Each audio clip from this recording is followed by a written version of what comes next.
Olá, vamos a mais uma aula da série Dispositivos Eletrônicos. Aula de hoje, fonte de tensão DC.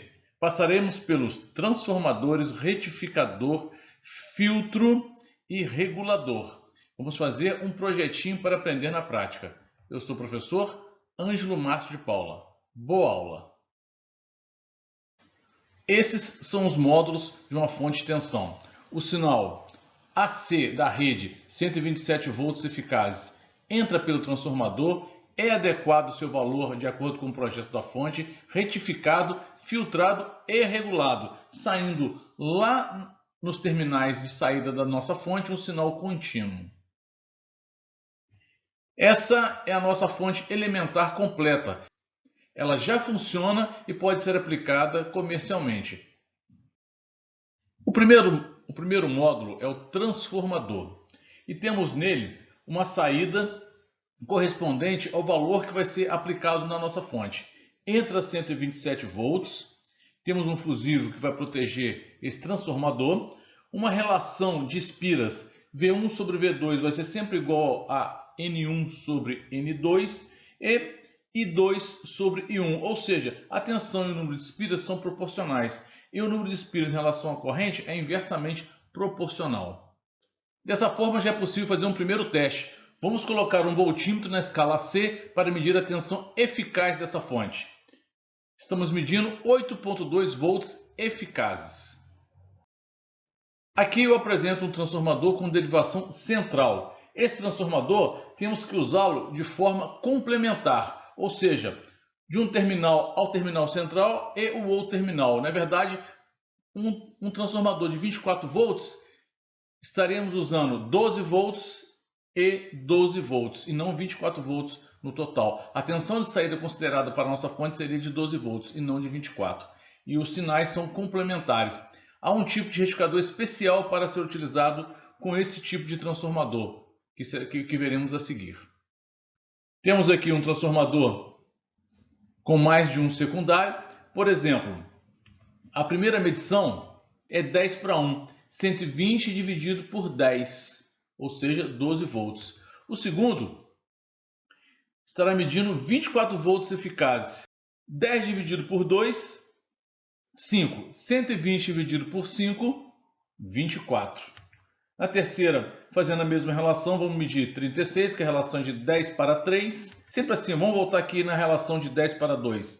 10 dividido por 2, 5. Pego 120 dividido por 5, 24. A primeira relação, 10 dividido por 1 dá 10. 120 dividido por 10, 12 volts. Então é possível também ter transformadores com vários secundários. Existem vários tipos de retificadores. O que nos interessa é o retificador de CA, corrente alternada, para corrente contínua. Os tipos encontrados são meia onda, transformador com ponto neutro, ou seja, são dois meia ondas, e o ponto de Wheatstone. Normalmente, as fontes são construídas ou com transformador de ponto neutro ou com ponto de Wheatstone. Vamos relembrar aqui, o transformador com ponto neutro ele é complementar ao uso daquele transformador com derivação central. Temos aqui o retificador, que são dois meia ondas, que é o retificador com ponto neutro, e a configuração com 4 diodos é a ponte de Wheatstone. Como nós vamos trabalhar na construção da nossa fonte com a ponte de Wheatstone, segue aqui a lista de fórmulas que serão utilizadas ao longo do nosso treinamento. Podemos calcular tensão média, corrente média, tensão eficaz e corrente eficaz todas na carga, a corrente média, tensão reversa nos diodos, tanto no ponto neutro quanto na ponte de Wheatstone. O módulo 3 é o filtro e temos a seguinte característica. Caso a saída seja de um retificador meia onda, nós temos o sinal filtrado conforme ilustrado. Se for de onda completa, o sinal terá um valor médio maior, porque a área final ela é muito maior quando usamos um retificador de onda completa ao invés de um retificador de meia onda. Dessa forma, a tensão de ondulação de pico a pico desse ripple pode ser calculada através da tensão média na carga após a filtragem, da frequência de ondulação, da resistência de carga e do capacitor de filtro. Vale salientar que a frequência, no caso do retificador de onda pulsante, tanto o ponto Whistler quanto o de derivação central do ponto neutro, vamos usar uma frequência de 120 Hz. No retificador de meia onda, a frequência é 60 Hz. No nosso exemplo aqui, então, 120 Hz. Voltando ao foco, vamos pegar então um sinal não regulado, que é a saída do filtro, o capacitor. Vamos passar por um regulador e teremos na saída do regulador um sinal regulado. Então vamos ao módulo regulador. O regulador pode ser Zener. Podemos usar um regulador transistor que também usa o Zener como elemento de referência. Quando usamos somente o Zener trabalha como referência e controle. Já no caso do regulador transistor, o Zener é a referência e o transistor será o controle. E podemos usar também o famoso CI regulador, a família 78 e 79. O 78 fazendo uma linha de tensões positivas e o 79 fazendo uma linha de tensões negativas. O circuito regulador série completo está aqui indicado. A tensão VL será igual ao VZ menos o VBE. E a tensão de entrada será igual ao VR mais o VZ. Vale lembrar que o VR está em paralelo com o VCB. Portanto, a tensão de entrada também pode ser considerada VCB mais VZ. E qualquer variação em VCB vai atuar diretamente na tensão VCE. E repare que VCE está em série com a carga. Aí que é o pulo do gato para fazer o controle desse circuito. Vamos ao exemplo? Se a tensão de entrada aumenta, VZ é constante. VCB também aumenta, provocando o aumento de VCE. VCE então vai compensar essa variação de entrada, mantendo a tensão na carga, ou seja, a tensão na saída constante. Agora, se a tensão diminui, a tensão de entrada diminui, o que vai acontecer? VZ é constante. VCB também vai diminuir, provocando a diminuição de VCE. Como o VCE está em série com a carga, ele também vai diminuir, mantendo a tensão na carga constante. O objetivo é manter a tensão na carga constante e retirar aquele ripple mencionado na saída do módulo 3, o filtro capacitor. Uma opção bastante interessante é utilizar o Darlington, que é um par de transistores. Nesse caso, o grande ganho é que o beta é multiplicado. Se o transistor T1 for 100 e o transistor T2 for de 200, é 100 vezes 200. O beta pode chegar a 20.000. Assim, temos um módulo completo para ser projetado. Iniciando do módulo 1, vamos ao transformador. A relação dele é 15,5 para 1. A tensão do primário é 127 volts RMS. A corrente do primário chega a 0,3 amperes. A tensão no secundário, então, é 8,2 volts RMS, com a corrente secundária de 2 amperes. Vamos calcular a potência? A potência vai ser 8,2 volts RMS vezes 2 amperes, que é 16,4 volt ampere. Como a corrente do primário é 0,3 amperes, temos que usar um fusível um pouquinho abaixo do 0,3 para evitar a queima do transformador.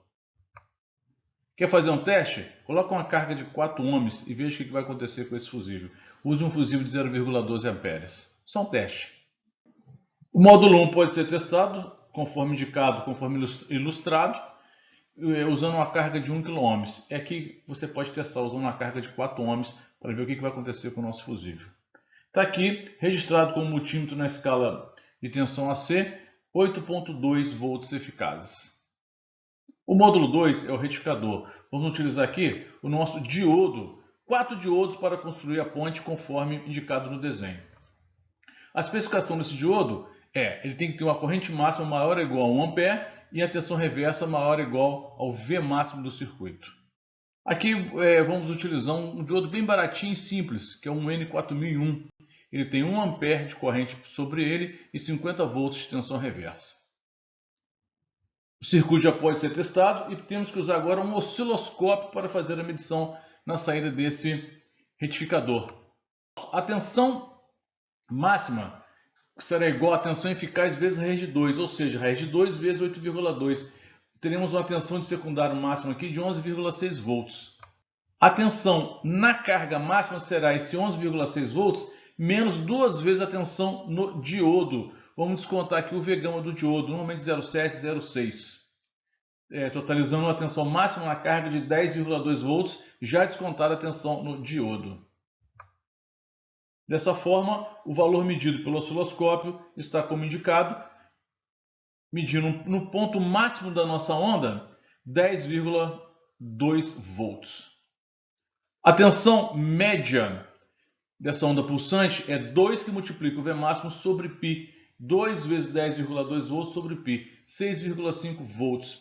O multímetro não funciona muito bem com tensão pulsante. Tem que ser um multímetro especial para fazer a medição. Mas mesmo assim, nós vamos tentar. Encontramos 6,2 fazendo a medição contínua, porque senão não é contínuo, senão ainda é pulsante. Não é qualquer multímetro que consegue fazer essa medição com perfeição. Vamos calcular então o capacitor? A tensão de entrada é 127,60 Hz. A tensão média na saída é 6,5 volts. Eu quero 5 volts após o regulador. Eu tenho um ripple de 0,1 volts pp de pico a pico. A resistência mínima é 6,2 ohms, que vamos utilizar. Portanto, esse valor foi determinado com 6,2 volts sobre 1 ampere. A resistência de carga padrão é 1 kΩ. Basta aplicar a fórmula. Temos aqui então que a tensão de ondulação de pico a pico vai ser igual à tensão média na carga após a filtragem, a frequência, então repetindo, se for meia onda é 60 Hz, se for onda completa é 120 Hz, a resistência de carga e o capacitor. Basta aplicar os valores conhecidos na fórmula. Fizemos aqui uma inversão para obter o valor do capacitor. 6,5 dividido pelo 120, 1K e 0,1, que é a ondulação. Encontramos um capacitor de 541 microfarads. Comercialmente podemos utilizar, ou pelo menos iniciar os testes, com um capacitor de 560 microfarads. Vamos nos atentar aqui aos 6,5 volts, que é a saída do retificador. Fazendo a medição, encontramos quase 10 volts, 10 volts praticamente.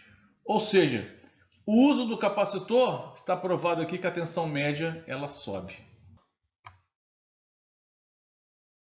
Voltando novamente à medição com o osciloscópio, podemos perceber um sinal contínuo, mas existem algumas ondulaçõezinhas, umas falhazinhas pequenas aqui no sinal. Esse é o ripple. Esses dois sinais é o mesmo sinal, a diferença aqui é somente a escala que ele está sendo visualizado. Tá aí, vamos ao nosso regulador? Mão na massa então para construir o regulador a transistor. O módulo 4 e final será o nosso regulador. Vamos considerar então 10 volts mais ou menos 10%. Eu quero 5 volts e 1 ampere na carga. O transistor a ser escolhido deve apresentar as seguintes características. Um VCBO maior do que a tensão de entrada máxima, 10, o máximo 10%, 11 volts. A corrente máxima a corrente IC desse transistor tem que ser maior do que a corrente máxima na carga, ou seja, ele tem que ser maior que 1 ampere. E a potência pode ser calculada ali pela tensão, que vai ser a tensão em cima do VCE, vezes a corrente do coletor especificada. Inicialmente, vamos assim, quero um transistor com 32 volts de VCBO, uma potência de 15 watts, uma corrente máxima de 3 amperes, um beta mínimo de 20. Depois vamos adequar esse transistor a um transistor comercial. A potência no transistor pode ser calculada da seguinte forma. Primeiro a gente determina o IC, nesse caso 952,3 mA. Aplicamos na formulazinha, que é o VCE, que multiplica esse IC, encontrando uma potência máxima de 5,71 watts. Vamos lá ver em cima do nosso transistor inicialmente especificado. Ele tem uma potência de 15 watts. Portanto, 5,71 é menor do que o estipulado. Então esse transistor pode ser usado com folga. Mas vamos tentar adequar esses valores a um valor comercial? Aqui, na verdade, eu indico o tipo 31. Ele tem uma tensão máxima um pouco maior do que foi calculado, 40 volts, e uma potência muito maior. Ou seja, o tipo 31 dá e sobra aqui na nossa fonte. O Zener escolhido ele tem 5,6 volts, uma potência de 1,3 watts, um IZ máximo de 232 mA e um IZ mínimo de 50 mA. Vamos ver se ele pode ser utilizado? Vamos lá, vamos aplicar a fórmula de verificação do Zener. A fórmula de verificação, inicialmente, vamos ver se a tensão chega a 5 volts. Se ele tem 5,6 volts e o VB é 0,6, a tensão de saída vai ser VZ menos VBE, ou seja, 5,6 menos 0,6, 5 volts cravado. Começamos bem.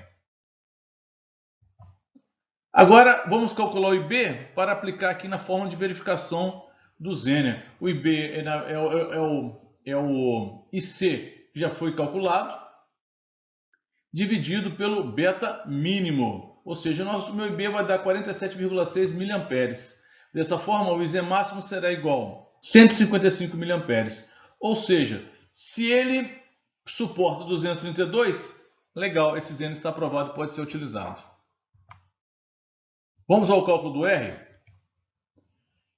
Vamos fazer o cálculo do R para o pior caso. Esse pior caso é quando nós temos a tensão de entrada máxima e o IB mínimo. O IB mínimo é praticamente quando você retira a carga, sendo considerado 0 amperes.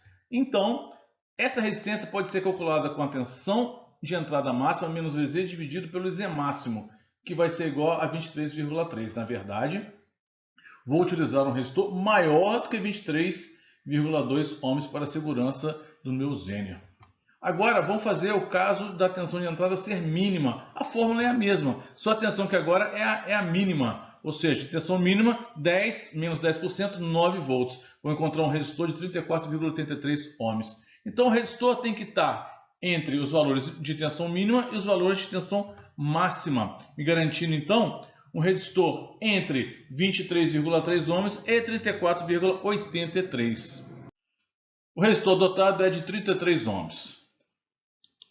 Vamos agora calcular a potência desse resistor. Aí é só usar a fórmula básica da potência. Vamos encontrar uma potência que vamos comercialmente arredondar esse valor calculado, podendo ser um resistor de 33 ohms com a potência de 2 watts, arredondando, né?